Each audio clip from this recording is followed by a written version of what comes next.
What's up, everybody? Welcome in once again to a transformational addition to the Global Leaders Roundtable.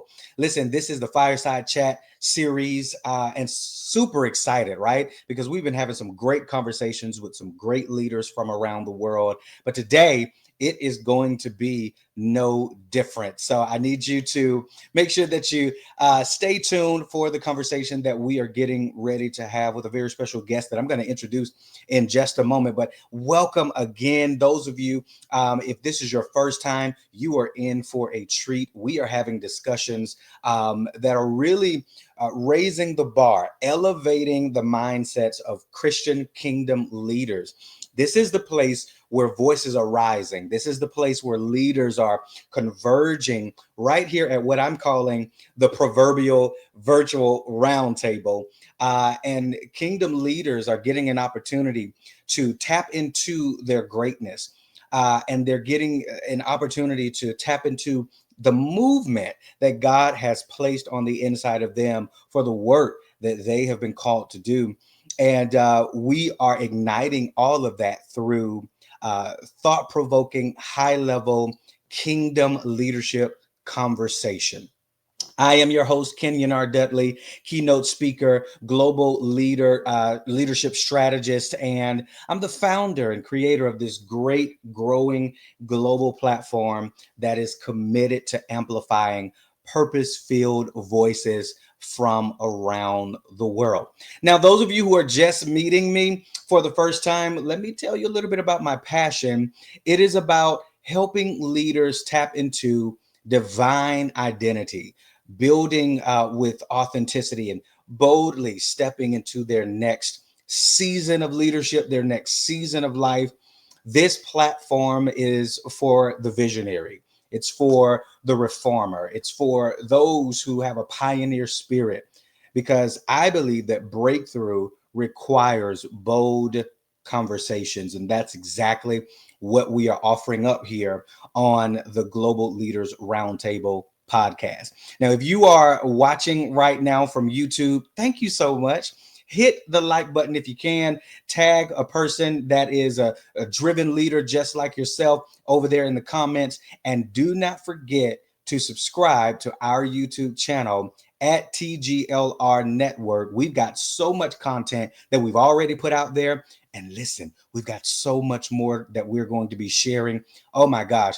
It's so much that we have lined up. We're all the way out till about September of this year with content that's already lined up to be dropped and dripped on that page. And you don't want to miss a single bit of it. All right. Also, if you have got a story or a strategy, or maybe you just want to share your leadership journey with us and you believe that it belongs on this platform, guess what?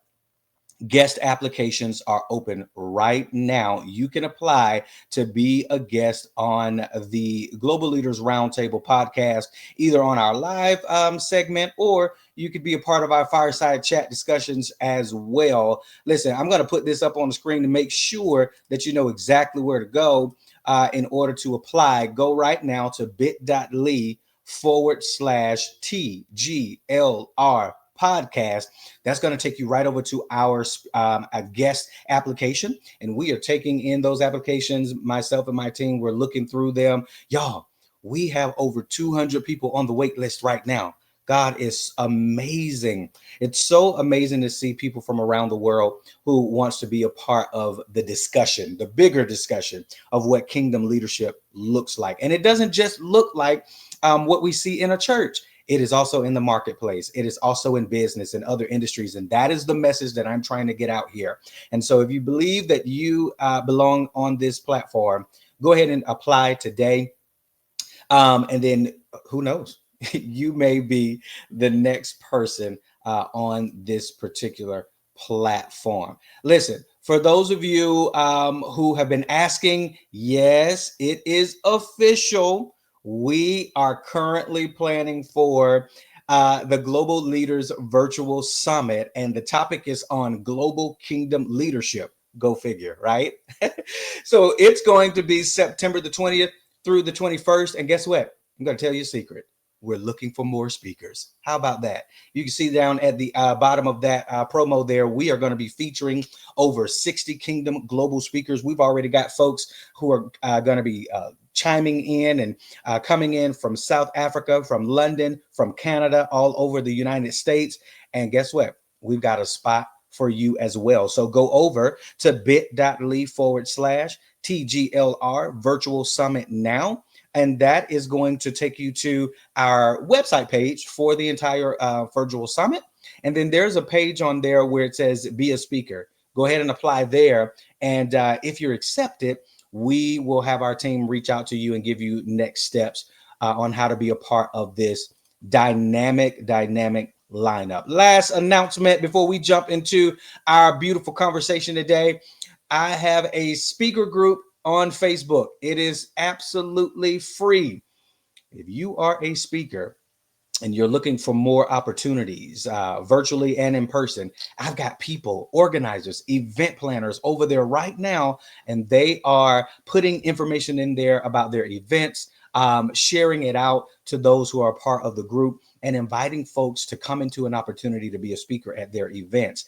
And if you are an event planner yourself that's watching, and you say, I need more speakers, more talent, and I want to network and connect with more people, this is your group as well. Why don't you go to bit.ly/need a speaker, and that will take you right over to our free Facebook group.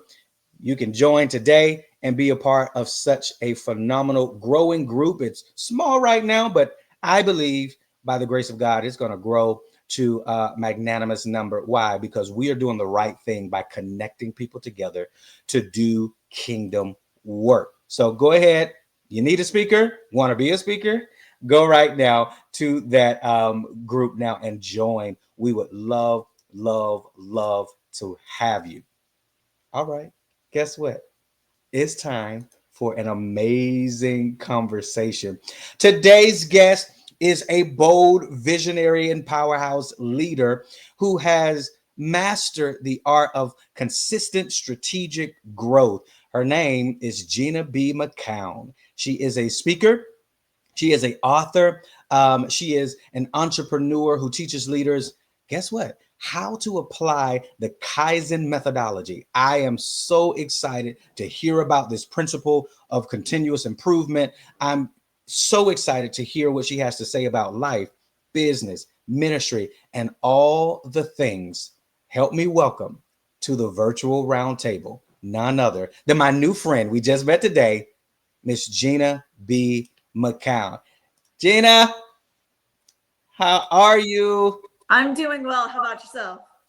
I'm doing super well. I'm excited. I am. I came in, like I told you before we begin to record, and I told you how excited I am about this conversation because it kind of barks up the same tree of my work in my life and what God has been calling me to do in corporate America. And so I'm super excited that you're going to kind of break down some things for us and share just some new concepts. Mm-hmm.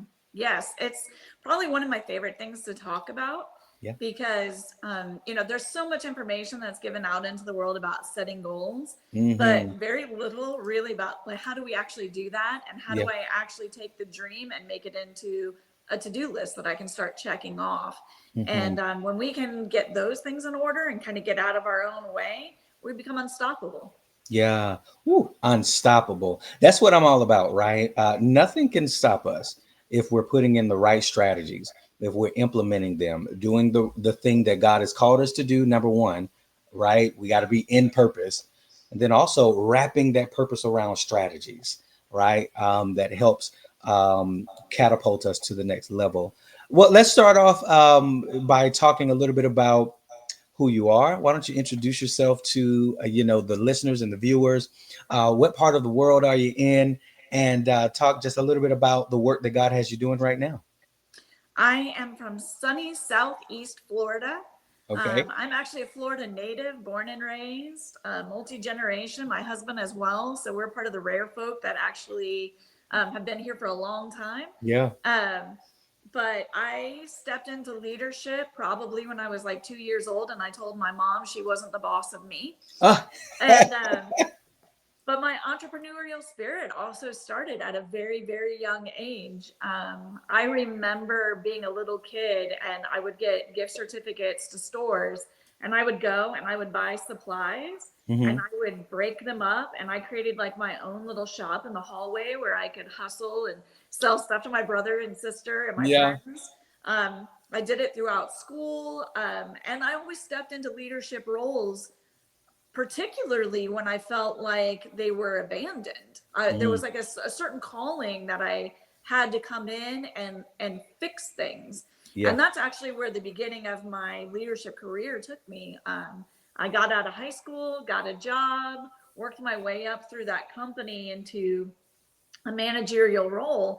And by the time that I had gotten into that position, I had worked in so many different departments. I understood the company as a whole. Right. And they used to send me out to go and fix the locations that weren't, operating at their optimum, capacity. Mhm. But what was interesting to me was that right around in that same time is when I kind of tripped into the Kaizen methodology. And I realized that to a certain point, I had actually been using that my entire life, Mm. maybe under different circumstances and definitely under a different name, because I certainly thought it was my own thing I had figured out. Of course. But Ecclesiastes tells us there's nothing new under the sun, right? So but it had definitely set me in a great place, that as I continued to work through my life, through my career, and through as leader, not only in marketplace but also in ministry, that I began just applying these things to everything that I was doing. And when people would say, like, why is this so successful? How did you manage to do this? I could always come back to this foundational thing that God gave me from a very, very young age of like, Mhm. this is how you order your life. And we know that God is a God of order. He is not Yes. an order of chaos. He is not a God. I'm sorry. He's not a God of chaos. He's not a God of confusion. He is of order. And when we get orders from him and we Mhm. walk in purpose in those orders, Right. then again, we're unstoppable because we're walking under the anointing and the power of God. And whatever God sets in motion, no man can stop. Yeah. You have just settled an age-old, I won't say argument, but an age-old debate in my family, because a lot of people from my family believe that you just kind of go by the flight of your pants, or however they say, right? That Mm, you just kind of go and just do and just here, and whatever the day brings, just you're here, there, and everywhere. And I have always been this person since a kid where I'm like, order, thought, think it through, let's put plans and strategies in place. How Let's get a game plan. yeah. And I often, you know, um, got ridiculed for that, because I learned a lot of people do not like order, Mm, right? And here is one of the reasons why many people are frustrated. Many people are not able to move to the next level or dimension in life or career or what have you, because there's a lack of order and structure and framework put in place. And of course, there's a dimension there in life where we do have to just trust Holy Spirit, right? right. And we do have to kind of flow with Him. But I'm loving the fact of what you're saying here. Now, I want to jump deep into this Kaizen method. Now, after I kind of researched it, from my understanding, it's a Japanese derived methodology, and it's usually used in corporate spaces. Talk a little bit about that. How did you come upon it? How did you learn about it? How did you begin to implement it? I believe that leaders are lifelong learners. Hmm. And so while I was working through my leadership journey, I was constantly looking for resources that I could consume to make me a better leader, a Hmm. more efficient leader. And that was how I actually stumbled upon the Kaizen methodology. Right. Um, it was just that pursuit of knowledge, because I believe that, the more we know, the more we can apply wisdom on how to take what we know and put it into action. Right. And so, if I'm already operating at this level, I know that I still have more room to grow. Mm-hmm. And I want to take everything that I can to bring myself to that place. I don't think that there'll ever be a day where I go, that's it, I know it all. Right. I figured it all out. Here's the secret sauce, come take my course, because we're constantly learning, and we're learning from communities like this, roundtables, where we're hearing different people's perspectives, Right. different things that work for them. And God is helping us to, sift through that and discern what's right for me and my Exactly. journey. So I won't say that Kaizen is going to be the end all be all for everybody who is in leadership down into those little nitty gritty details that really are seen at the corporate level and in big car factories. It started with Honda. Okay. But there is a fundamental base to it that I do believe you can apply to anything in your life, not even just your work goals, but also your personal goals. Okay. And so what the Kaizen methodology looks like is essentially it's a circle, never ends. It's something you're constantly always doing. But we need a starting point. So we'll start with identify. We want to look at what it is that we are trying to accomplish. Are we trying to solve a problem? Are we trying to look for a new product or service to offer? Are we looking at the dynamics in our business and just simply saying, like, something's just not efficient or something's not working right? Right. Or maybe it's just identifying that personal goal for you. And then it comes into analyzing. So we go from identify to analyze. And then analyzing, we really want to get into the nitty gritty of the problem or the goal that we're aiming for. We have to be careful that we don't get into analysis paralysis and stick in this spot for too long. Mm-hmm. But we also don't want to step forward without the correct information. So if it's something where we need to look at data, then we want to look at data. What are the reports saying? If it's something where we need to do some research, maybe we need more information, new resources, or even new people that we could reference. But we do need to analyze all of those things so that we can move toward the next step, which is solution. I agree. So when we get into solution, now it's time to give it a try. Okay, we pick something. We think this is going to solve our problem. We're going to work out the solution. And what does that solution detail? What do I need to make this happen? What do I need to make this successful? Do I need more people? Do I need more funds? Do I need more staff? Not staff, resources, products, whatever it is. And I need to get those things so that I can move to the next step, which is implementation. We have to do it. We cannot sit in analysis paralysis forever. We have to step forward in faith and give it a try. And then it comes to my favorite part. So we go identify, analyze, solution, implement, and then monitor and modify. And this is the most important part.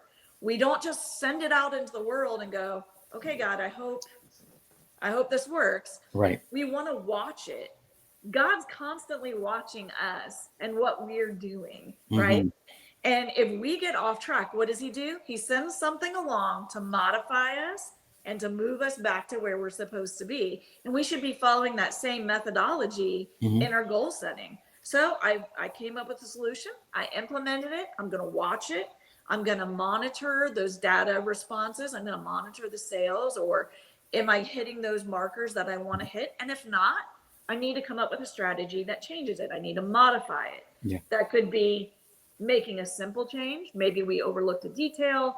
Maybe we were missing one resource and we just need to get that stuck in there, and then we're in good place. It also could be scrapping it and starting all over again. And we move back to that, analyze, and we come back, to solution, implement it again, monitor it and modify it as much as we need to. Heinz 57, it took 57 times for them to get that recipe right.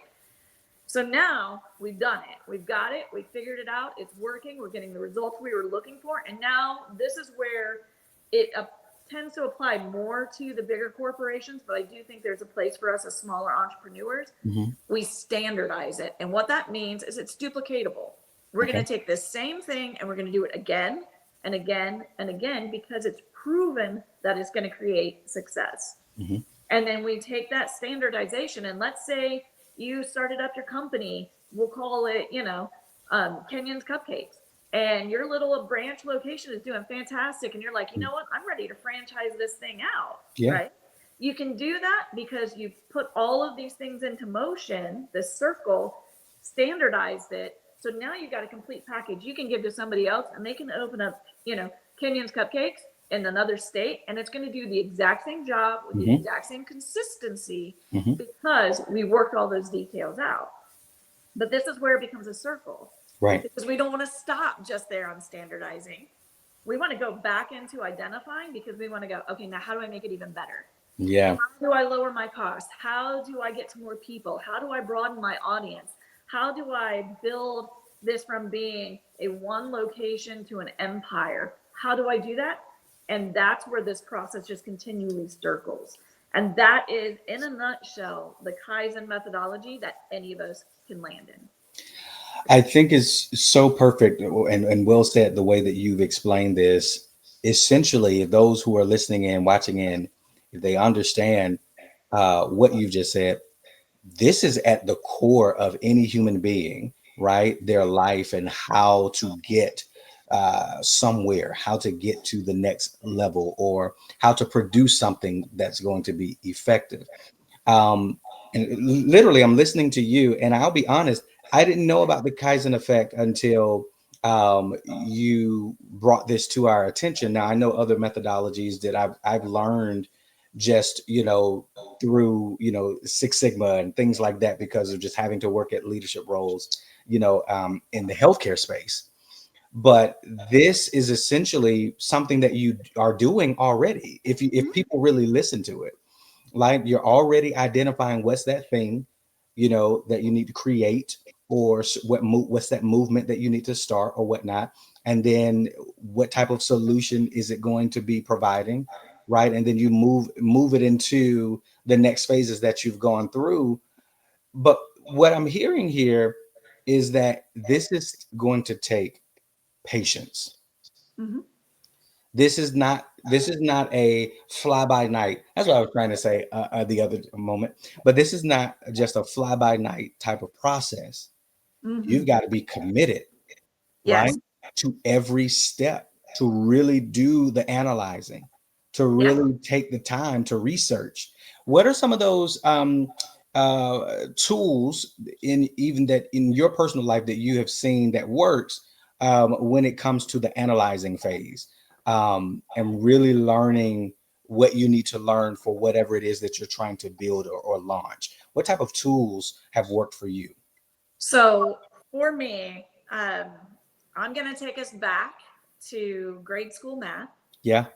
And you guys will remember when the teacher would give us that number, it would be like 50. And they would say, I want you to break it down to its smallest parts. So we'd go, okay, so 5 times 10 is 50. Can't break down the 5 anymore, but 10 is 5 times 2. And now we have 5, 5, and 2. We've done that tree. We all know the tree. Yep. I literally live and breathe by that tree in everything that I do in my life. Wow. Because in that analysis moment, that's exactly what I'm doing. I'm taking the big thing, whether it's a problem, whether it's a dream, a vision, whether it is my goal for the year, personal, professional, whatever. And I'm saying, how do I take this big thing that's so lofty and break it down into its smallest parts? Because when I can do that, what I've essentially done is I've taken the big dream and I've created my to-do list. Right. And now I have an actionable plan of going, all I have to do is start checking these things off that are at the bottom. Who cares about what's going on up here right now? I just need to do these things. And how we build out that tree is going to be different. For example, say, it's January 1st and you were like, new year, new me, I'm going to lose 50 pounds this year, right? We've got some steps. The first thing is, how am I going to do it? Where am I going to put that time in? Where am I, if I'm going to the gym, where am I going to get the money for that? Or how am I going to work that into my already stretched thin schedule, right? Right. So how we might break that down, you and I could look very different. I could have all the time in the world, but maybe my budget's not providing for the gym membership this year. That changes the analysis portion, because now I need to look at, well, what can I do at home with what I already have? Right. Meanwhile, you might be like, I have got the money for the gym membership and a personal trainer and a nutritionist and all that good stuff, Right. but I do not have the time. So your analysis is going to be, let me look at my schedule. What can I cut? What can I shift? Where can I move things? How do I buy back some time for myself? Right. But what I also think is great, and because you said it twice, and I'm going to come back to it, is when you work in order, you leave margin so that you can live parts of your life by the seat of your pants. Yeah. You've created space where everything is working so perfectly and smoothly because you've created that order that you can go, I can actually afford to spend a little time to go do this thing or this side project. But in fair warning, because for folks like us who are super organized, Mm-hmm. I had a neighbor who told this to me one day, and I literally, I was like, I could just hug you to the end of time because you solved my biggest problem in life. Is I was talking about something and I said, I like to have my ducks in a row. And she said to me, she said, well, when your ducks are in a row, it's easier for the devil to shoot them. Ooh, that's See? good. See, like that's like a quotable, like that's a like That's it sits in the good. back of my head all the time. So it's also incredibly important for us in the analyzation period for us as kingdom leaders to also analyze our enemy. Yeah. Where's he going to come at us from? Because the more we're putting in an order in a particular area, the more he's going to sneak around the side and try to catch us in the unexpected. And Mm-hmm. so that means as part of our analyzation process, it is hedging those bets, right? Those ducks. It Yeah. is saying, Holy Spirit, I need you in front of me, I need you around me, and I need you behind me. Because while my eyes are focused on this thing you've called me to, maybe he's going to come attack my family. So who do I need to bring into this process to be praying for my family Yeah. as almost like an ambassador for me while I'm doing this thing you've called me to do? Because it takes community for us as kingdom leaders to advance anything for the kingdom. We will not do it alone. It is not a solo ride because it was never intended to be. Wow. Mind blown at how you've articulated this. Because you're articulating my life, my heart. Truthfully, I got to a point in leadership where I'm, like I said, since a kid, I don't know, it was just a knack, right? Order and putting things in place and frameworks and blueprints and all of that. It's my love language. One of my rooms just has nothing but blueprints all on the wall, right? So I get what you're saying, step by step. My pastor from Atlanta, we moved to Dallas, but my pastor back at home in Atlanta, he would always say, count up the cost. Mm-hmm. So knowing what that means and really implementing it and practicing it. But what I found was the more on target you were, the more aligned and structured and framed, if you will, that you were, the heightened the attack. Mm-hmm.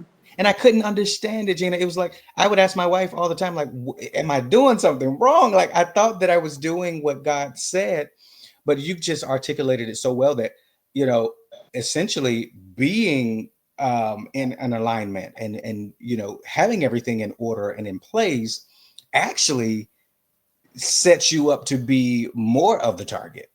Yes. And so a part of that analyze stage is that, yes, we do have to think, okay, what are those resources and tools and things? I love how you said it, that we can put in place that could hedge this work that God is calling us to hyper focus on, for whatever time. Wow, wow, wow. Okay, let me just take a moment. Seriously, that's good. That's good. Okay. Because if you notice, I'm actually trying to break down this entire methodology with you. Um, so analyzing, we've talked about that. We've talked about the tools, things of that nature. The next step was Solution. the solution. How do you know you've come up? I'm just thinking, like, how do you know that you've come up with the best solution for whatever it is that God has called you to build? I think that there are moments that are like epiphany moments where you are sitting there, maybe you have paper spread out all over your desk, or you're working on the whiteboard, Mhm. or Maybe you've long passed the whiteboard and you're writing on the mirror in your bathroom because you just need to see it all. I'm a visual person. I like to see it all. Yep. And you'll have this moment where something just clicks. And I do believe that those are Holy Spirit moments where you're getting that, okay, you're onto it, go. But I also think that there are some moments that it is just about trial and error. And for those of us who are very order seeking, controlling A-type personalities, for us, sometimes we just have to be willing to fail. That's hard. So we throw it out there and we try it. And I think that that is actually becomes the lesson for us. Yeah. Is that if I am going to trust God in this process, and I feel like he's telling me that this is the right idea, but maybe I'm not sure, but I can't sit in this analysis paralysis anymore. I just need to go. Yep. Then I'm going to try something. And if it doesn't work, I monitor it and I modify it. And I remember just recently, I've probably never written something down so quickly that someone said, but I was sitting in a workshop because leaders are learners. And the woman who was leading it said, action brings clarity. And I was like, you are 100% right. Yeah. At some point we have to act. So it could be that you just set yourself a time frame for this, analyze moment. I'm going to give this 10 days of real concentrated effort. And at the end of it, I'm going to look at the solutions that I have. The one that just seems like it's the best one, we're going to give it a shot. And if it doesn't work, we'll go to number 2, we'll go to number 3, and we'll work it all the way to number 57. And we'll come up with that great special secret sauce and we'll launch it to the world. But the important part is finding that balance. We don't want to rush too quickly. We don't want to get ahead of God. But at the same time, we don't want to drag our feet, because at that point, he can take our talents and give them to somebody else. Of course. And we don't ever want to give up what God intended for us. It's a hard pill to swallow. There was, this is a great little story about that. Hadn't planned to tell it, but, the Spirit leads where the Spirit leads. There we go. As somebody who's written 2 books, I have often been asked, like, oh, where did that book come from? And like, how did that happen? And what have you? But the truth is, I didn't write 2 books. I wrote 3. The first one, I wrote it. It was a children's book. Okay. Very, very, very long ago. My oldest was just born. Okay. I was home on maternity leave. I was just doodling. And the next thing you know, I birthed a story. And it was a story. And some of your readers, as soon as I start to say this, are going to go, that sounds vaguely familiar. It was about a little bug who lived in the Garden of Eden.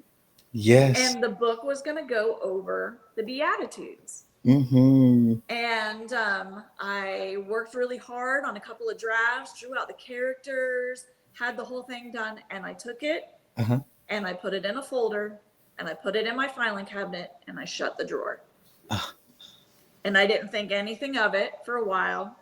I don't know if I just discredited myself. I don't know if it was the, throes of young motherhood and like I was tired and I just didn't have the time to think about it. Right. But just imagine my surprise when just in a couple of years after that, Max Lucado releases the Hermie books about a little bug in the Garden of Eden. Wow. And I get goosebumps when I tell that story because God had given me something and I didn't do what he asked me to do with it. Now, is that to say that my book would have gotten picked by a publisher and all of that stuff? I don't know. But what I can tell you is that it's entirely possible that my authorship journey could have started a long time ago had I walked in obedience and just implemented the solution. And I didn't. And so I think back on that, and I want that to be a lesson to us as leaders, is that when God gives us something, he's giving it to you for a reason. And he wants you to act on it. And he wants you to do the thing. It may not result in what you think it's going to result in, but nonetheless, it was meant for you because there was a lesson for you in there. And the beauty of that is God redeems all of that. So now I get to tell this story to people that say, don't put it in your filing cabinet. Did we... Wow, this is amazing. I think I lost you just for a little bit, Gena, but Wow. That is that is mind blowing, because as I listen to that story, I'm thinking about some of the other moments in my personal life that, and I wrote about it in one of my books, called The Give It Back Theory. There was a moment of living in LA. I had the whole entertainment experience, living out there, moved out there very young. And there was this moment that Disney had called me in over, oh my gosh, Gina, it had to be maybe 12 times of auditioning. And finally got down to me and another guy for this role. And out of fear and unwillingness to implement the thing that God gave me that night before on the flight, because I was back home visiting family. They said, you got to get back out here to do this last audition. This is the make it or break it. And on the flight, God gave me a specific thing to do Mm. in the audition. And I knew it was going to be that thing that made the producers and everyone and the casting directors and everybody say, he's our guy. And out of fear and unwillingness to implement what God had given me, um, the part went to the other guy. And I sat home for the next 2 years and watched this guy in my role. You get what I'm saying?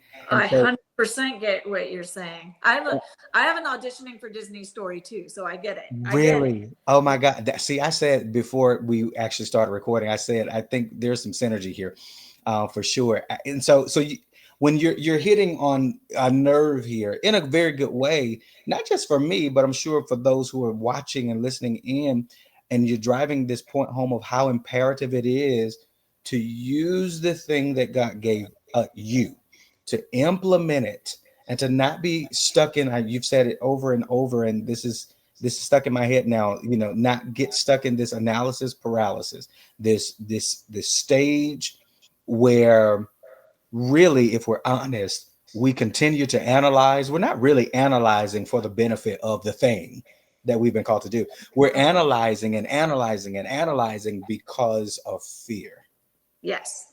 and not being sure, Yes. right? And not wanting to take the faith step to Yes. say, I've done all I can humanly possible, right? I've done all that I could. Now I'm going to step out and let this divine grace of God guide me into the next thing, knowing that there are certain things I don't know, Yeah. but I'm going to implement anyway based on what I do know and allow Him to do the rest. Yeah. Because we're so focused on getting to that goal, getting to Yeah. that vision, to whatever it was that the end game is. We're so focused on that we tend to forget about all he's asking us to do is take the step he put in front of us. That's it. Mm-hmm. He's like, don't worry about the end of the race just yet. Just keep your Mm-hmm. eye on me. Watch me, and I'll get you there. He's the best coach. He is the best expert. He's the best leader. He is the best educator and teacher that we will ever have. And Yeah. all he's saying is, put the blinders on. Don't look Mm-hmm. at anything else going on here. Follow me step by step, and I will get you to the end of the race, which is why he says, run your race well. Run your Mm-hmm. race well. And I am the queen of giving my stuff away. I am the queen of getting this, like waking up at 2 o'clock in the morning and getting this great idea. And I'm grabbing my phone and I'm texting my friend. And I'm saying, you know what I think you should do? I think you Yep. should do this thing. And I mean, he had to hit me over the head with it one day. Like, why do you continually give away what I have ordained to you? That is a Wow. stewardship. That is a responsibility that is on me. And I am not stewarding what he is giving me well if I'm constantly giving it away to everyone else. Mm. Because there's a reason he wants me to be the one to do it. And I think where we fight this as people is we are conditioned that sounds like selfishness. Yep. It's not selfish for me to walk the purpose that God has put out for me. It Mm. is selfish if I try to step in and take someone else's purpose. If Yeah. I try to step in and take someone else's benefit, if I try to step in and take someone else's blessing, that's Right. when it becomes selfish. It's also selfish if God's asking me to do something and because of my fear, I don't do it. And now I have deprived the world of the thing he wanted them to have because I was too afraid and I just stuck it in my filing cabinet. Mm. You are teaching us today, Miss Gena. You are. You really are. I will say this conversation has to be at the top of my list so far. Oh, I am saying that as we're being recorded, so knowing that everyone will watch. I will say that I'm personally inviting you to the live. You know, we'll have to figure out our schedules if that's okay. Um, absolutely. I'm inviting you to the live version of our show because those who watch in live, you know, we interact, and this conversation is so needed for all of us at the leadership level, but not just the leadership level. It's all of us. Everyone has a gift and a call and a purpose, and there's a great percentage of people, no matter what walk of life you come from, where you live, you know, there's a great, you know, percentage of people that are just not properly stewarding well Mm, that thing that God gave them. We've done all we could. We've gone to the colleges, gotten the degrees, the whole analysis part, right? yeah. But when it gets time to really step out in faith and do it, that's where we kind of get stuck. This platform, literally, this platform is God. I call it a redemption for me. Mm, It's God saying, "Okay, you've gone by way of the wilderness long enough mm, because of your fear or because of you've allowed others to take your time, steal your time, you've given it away. And because of that, I've had to move some things into other people's hands to steward when good and good and well, I'm from Atlanta, so we get country. Good and well, it was for you to do. yeah. And now this platform is me saying, God, I must obey at every turn. I don't know fully all the things, but what you just said a moment ago about action brings clarity. I have gotten, I told my wife, I'm so much more clear, more than ever, since I've decided to just obey Yeah. Just do the and, thing. and to do the thing. Just do it. What's the worst that can happen? It doesn't work. You go and, like what you said, you modify. Yeah. Okay. So what are we afraid of? What are we afraid of? That's You the know, question. That's the talk a little bit about that if you don't mind. That is the question. Like, what are we afraid of? Like, I had to get to a point in my life that I literally had to sit with myself and say, really, what are you afraid of? Like, what can happen yeah. that has you in this chokehold? Talk a little bit about how you got beyond fear, if there was ever a part of your story. Well, I think I'm still afraid. Okay. You know what I tell my kids is this is courage is not an absence of fear. Courage is Okay. stepping out in spite of the fear. Mm, So that's the strategy that I have for that is really just challenging, almost spitting in the face of fear and saying, no, not today. Not yeah. today. I'm not going to be afraid today. Part of that comes from I have my mother is very fearful. Okay. She Mine will too. Yeah. tell you that. Like I'm not talking outside of school. She will tell you that. I understand. And I've watched how that fear has disabled some of the really cool things that have not only could have happened in her life, but even for us as kids, where she was so afraid that she didn't allow us to go and do a few things. Yep. Um, and so I knew I didn't want to be held captive by fear, Hmm. but you also have to have a degree of wisdom with that, or else you're out there doing foolishness that gets you in trouble. Right. But that's a topic for another day. Sure. But Sure.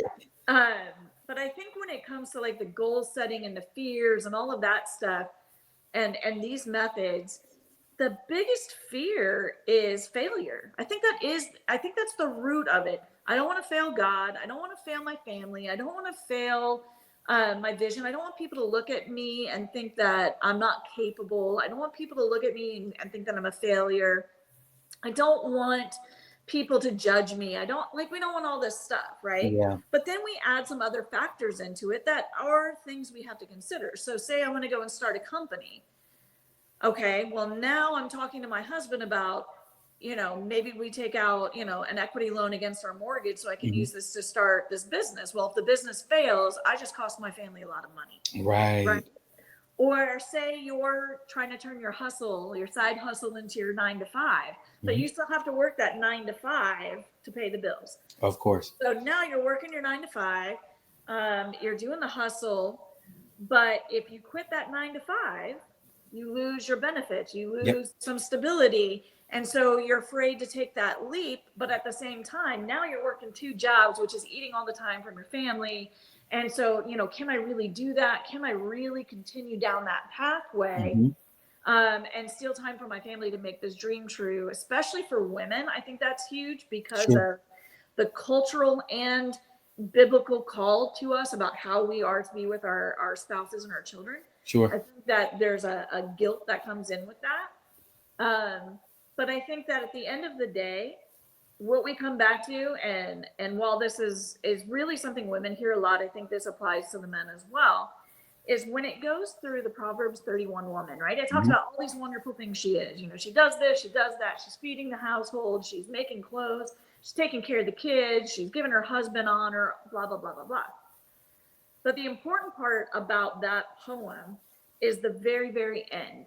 And it's the style that poem was written. It was meant that the most important thing was actually going to come at the very end. And that very important thing was a woman who fears the Lord is worthy to be praised. So at the end of the day, if the thing I fear the most is being outside of obedience to God, it really helps me push through those things. But this is why I said we don't work in this as solopreneurs. We work in this as a community of believers, because if I'm doing things right, it means that I have people who are praying with me. I have people who are praying for me. I have people who are praying for my family. I have people who are praying for the vision. I have people that I'm going to for counsel, and not just like, hey, be my best cheerleader. Tell me the facts. Tell me the truth. Tell me how risky this is. I'm talking to the person in my church who's opened businesses before. I'm talking to the person who's failed in businesses before. I'm talking to people who are money experts and resource experts. And I'm bringing all of this in that analysis phase to say, how do I steward it well? So it's not just that I'm going to go and do the thing. I'm going to steward the thing well. And that means being within the body, taking everything in the body, all the parts. There's a head and arms and feet, and we all serve different parts of the body. That's for the benefit of the whole body. And if we have people that we have brought to the table with us who are willing to speak that truth to us, even the hard truths that we don't want to hear, somebody's going to tell you that's not a good idea. You have to be willing to receive that without your pride getting checked. But if we're bringing the right people to the table, trustworthy people, honorable people, kingdom-minded people, then we know what we're going to get is going to be for our good. And that helps us push through the fear. So even when I'm doing something that seems like a solo project, it's not a solo project, because I have a whole team of people that have my back. How do you, oh gosh, I could talk with you all day. Questions after questions are coming up. But this is the question that I want to ask. How do you identify the right people that should be at the table with you, that should be in that circle with you? Now, I know from experience, I've learned how to kind of identify those people, but there are some that might be listening in that really have had it hard, like you and I probably have. We've picked the wrong people at certain times, and it cost us big time.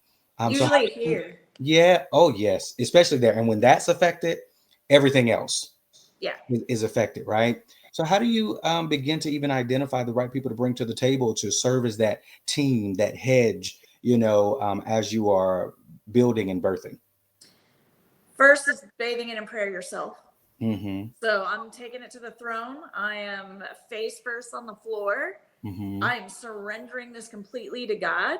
and I'm asking God to bring me the right people. Yeah. So that is one way I do that.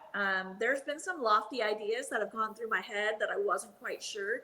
And I think that one of the mistakes that we make is we don't realize how direct we actually can be with God.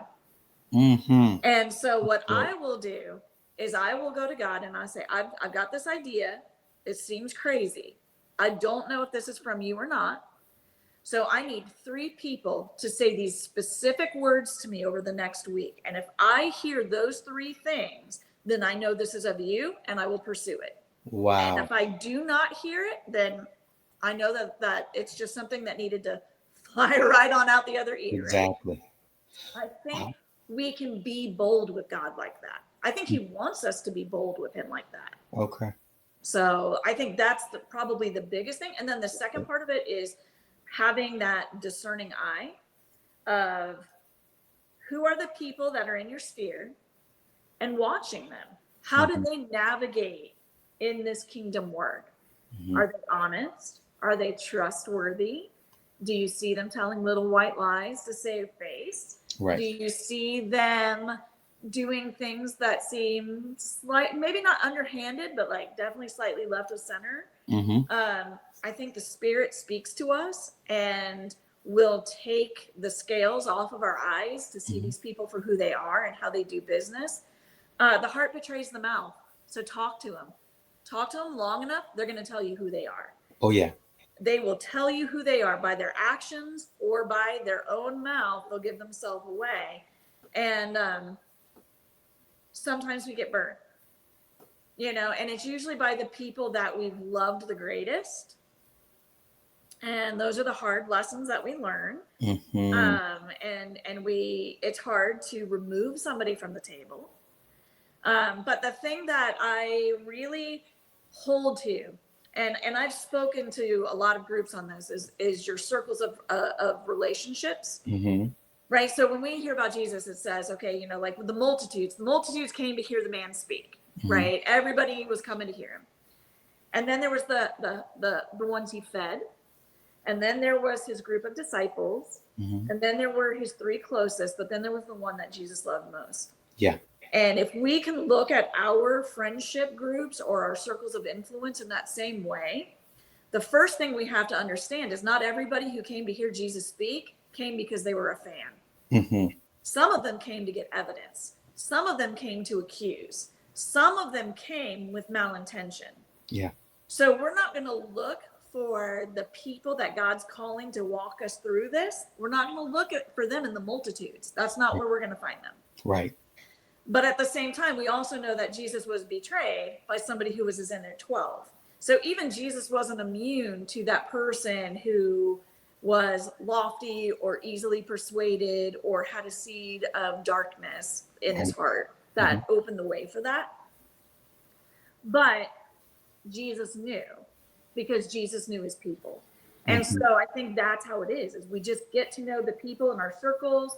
We don't just give everything out in the beginning. We have some discovery calls or some lunches. We spend some time together. If it's business related, we say like, hey, I'd love to come in, see how you're running things from your office. Right. Right? Because people who are not trustworthy will not want to invite you into those spaces. They will not want to show you the thing. I've learned it. Yep. Right? They gatekeep everything, but they're more than happy to take from your resources and your experiences and the things that you're learning. And when you start seeing that gatekeeping happen, this is not somebody who needs to be at my table. Because if I'm a giver and God has called me to be a giver and everything he teaches me is meant for me to teach someone else down the road, then I need a table full of givers, no takers. There's no room at my table anymore for takers. I actually just wrote about this on my Facebook page. There's no more free rides. Yeah. No more free rides. Yeah. I will give as God has called me to give. And when he tells me to give, of course, I'm going to be obedient in that. But I'm no longer giving away the farm, hoping that people are going to do the right thing, because inherently most of them, unfortunately, aren't. And I don't want to end this moment of like, oh, that's a real bummer. But it is a truth that we have to learn and we have to work through. Yeah. No, that's a hard truth, but a protecting truth nonetheless. It is so real, what you can experience if you don't take the time to implement these types of wisdoms and keys that you've spoken, specifically in this area, but across the board, what we've talked about today. I I'm sitting here and I've already extended the option for you to just come back if that's possible with your schedule, because there's so much we didn't even go over today, and I would love to just continue to discuss this thing, and this idea of the Kaizen method. I really wanted to go through each stage. I think we got, where did we get to the implementation part? I think. Yeah, we got there. And I mean, there's the place where, when you look at goal setting as a Yeah. whole, Hmm. there's a place where Kaizen falls into those SMART goal settings. It's Yeah. not the before, it's kind of in the middle of it. Hmm. And so there is a lot more we could talk. I told you I could talk about this all day. I know. These are my favorite subjects in the world to talk about, because at my heart, the thing I'm most passionate about Hmm. is actually helping leaders launch well. Yeah. That's my passion. I can see it, I could hear it, I know it. Just having this little bit of time now has revealed that to me, which is why, we've got to have you back for sure, just to dive even deeper into this. Why don't you, we'll stop here, but why don't you want, excuse me, why don't you talk a little bit about the book, the work that you're doing that people can connect to, information on how they can connect. Why don't you share that information? Easiest way to connect with me is if you just go to my website. So that's www.GenaB, just as you see on the screen.com. Everything that I'm doing, I link from there. So anything that I've got myself into, any projects I'm working on, places I'm speaking, books that I'm writing and stuff, you can find it all there. It'll link you to all my socials, all the good stuff. So that's the best way to find me. My book projects have been passionate projects for me. Right. I have, like I said, I have a passion for launching leaders well, but there is a certain soft spot in there for women in leadership, Sure. especially in the ministry place. That's been an area of struggle for women. Hmm. And we're seeing some changes in the way that ministry looks for women. Hmm. And so I'm a person who I want to be obedient to God. Everything that I do is in obedience. Right. And if I'm being disobedient, or I'm not stewarding what he's giving me well, I want to know so that I can push that thing aside and move into the thing I should be. Right. And so my first book was actually birthed because I was challenged with the notion of whether or not women's ministry was even relevant in the church anymore. Hmm. Was it needed now that, we're seeing equality? Well, equal's not quite equal just yet, Yep. but that's, again, topic for another day. But this idea that it was no longer needed because, women had a voice that they maybe didn't once have, or were being included in areas where they weren't before. And so I set out on a journey for myself. I wanted to know, is women's ministry biblical? Is that something that I should be putting my time and energy into, or does God have something else I should be serving in? Hmm. Spoiler alert, it is 100% biblical. Yes. And I spend the first half of the book really taking a deep apologetic dive into why I believe that to be true. Okay. But somebody who is a due diligence type of gal and likes to the leadership side of things as well, is I also had to examine and analyze, well, why then are we getting such a bad rap? Why is it getting so much pushback from people right now as like this thing that's antiquated and no longer needed? Yeah. And that was taking a real honest look at what we're doing wrong, and how much of women's ministry became like a Pinterest party.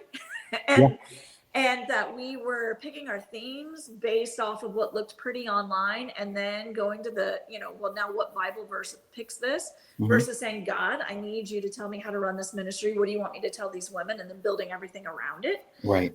So now that I've analyzed like what the problem was, it was time to move into that solution. See, it's part of everything I do.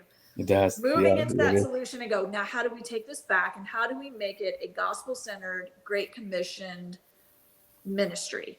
So that birthed the first book, Women's Ministry with Purpose. And then as I continued in that same vein of talking to women, I realized that the problem was more than just women's ministry.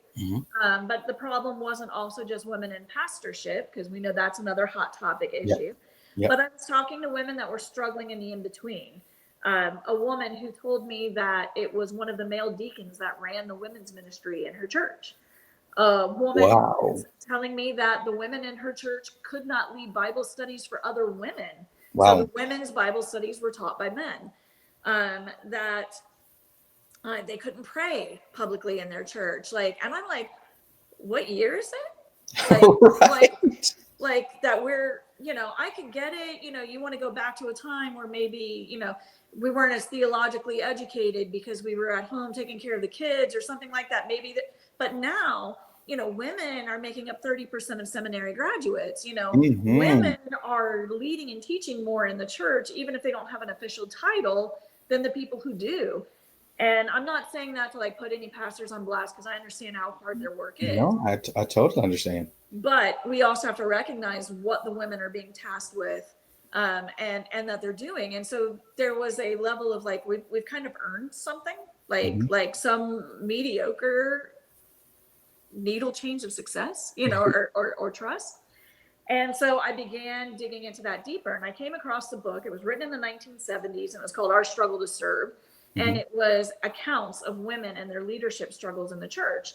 And the earliest account in there was from a woman who was born in like 1900 something, right? So we were covering a span of time here.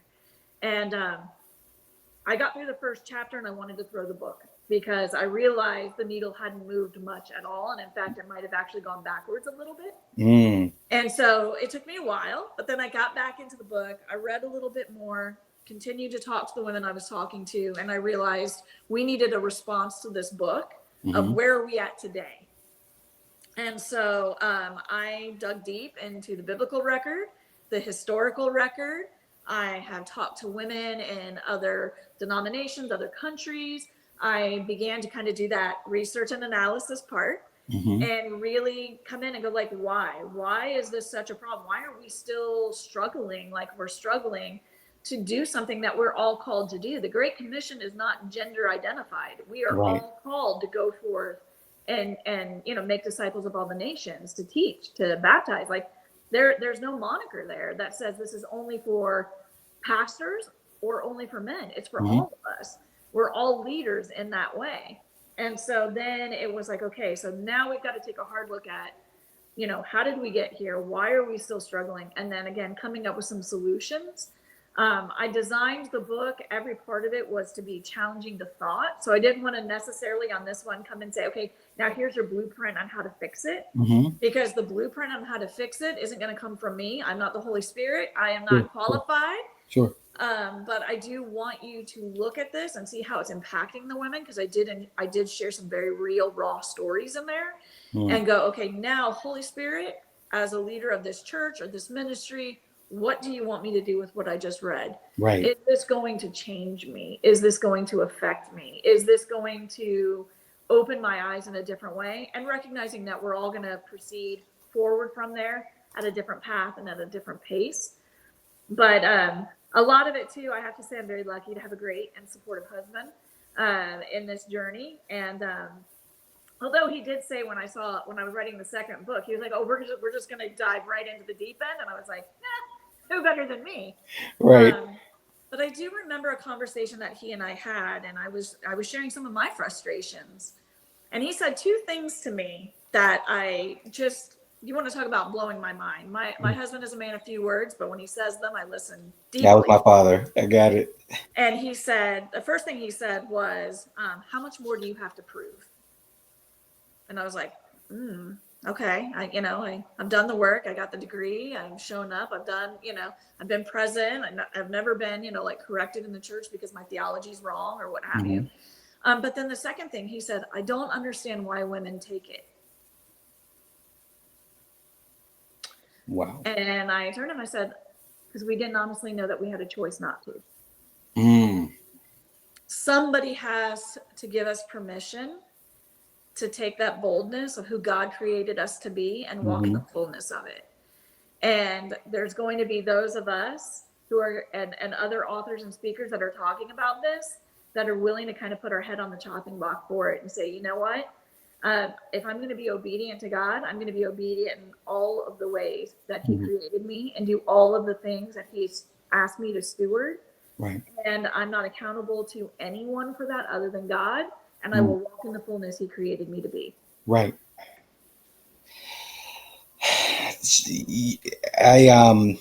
I'm blessed by this work. Um, and as I was listening to you, there's some other things that I'm thinking of that's necessary that I'll talk to you offline about that. But it's necessary in order to help this work that you're doing be pushed even further when it comes to women and women in leadership. Um, the information at the bottom is going to be at the bottom of the screen, guys. Y'all connect with Gena B. McCown. There's so much. There's a well of wisdom here, and I could sit and listen all day. I really could, because there's just you don't get many leaders, and those who are leadership experts like yourself sitting and just giving pure, unadulterated advice and wisdom on how to successfully launch and how to successfully scale and go to that next level, right? Um, and so I think what we've received today is just pure wisdom from the Holy Spirit through the life and through the mouth of Gena. Thank you so much for sharing today, um, and thank you so much for saying that you'll come back because there's much more to talk about for sure. I appreciate you having me here. These are my passion projects. These are the things that bring me the most joy. Because at the end of the day, it's all about Him. It's all about His kingdom. It's all about pushing those things forward. And so Yeah, I really just thank you for giving me the time to share. yeah, for sure, for sure. Hang tight, Gena. We're gonna wrap things up, and then I'll speak with you in just a moment, Yes. guys. This has been if you see me, it's taking me a minute to respond and to just speak. This is usually not me, but God's speaking so much to me in my spirit and in my mind right now because of this conversation, and because of the things that Gena has shared with us. My wheels are turning. This has been great. This has been phenomenal. And Gena, just thank you again for showing us that vision without action is just a dream. It's just a dream. But with the right tools, with the right mindset, the right relationships, I'm going to say what she said, with the right hedge. I love that. It becomes a whole movement. Um, Gena's insight into the Kaizen method and influence and activation, all of that is just so powerful. And so I'm super excited that we had this conversation today. To our audience, take this as a sign. It's time to level up. It's time to level up. You do not have to make huge leaps. You just make consistent steps. Do the process. Do the due diligence, like Gena says. You've got a vision, then there is guaranteed victory if you put the work in. Make sure that you guys are connecting with Gena across all her platforms. All of her links, again, it's going to be in the description below. And just a quick reminder, if this episode has moved you, I want you to make sure you subscribe to our YouTube channel, and make sure that you do not miss any of the other content that we're going to be offering there. You can become a guest on the show. Just go to bit.ly/TGLR podcast. And hey, if you want to be a speaker, oh gosh, I think we've got to have Gena as a speaker. We'll see what her schedule is like. But if you want to be a speaker at this year's virtual summit, the Global Leaders Roundtable Virtual Summit, you could do that. Just go to bit.ly/TGLR Virtual Summit now. And then don't forget to join our free Facebook group to get more connected with event planners and people who are looking for speakers, go over there to bit.ly/need a speaker. Listen, this has been phenomenal. Thank you for watching. Thank you for listening in. I'm your host, Kenyon R. Dudley, and this is the Global Leaders Roundtable, where voices rise, leaders converge, and kingdom movements are born. Until next time, lead boldly and live well.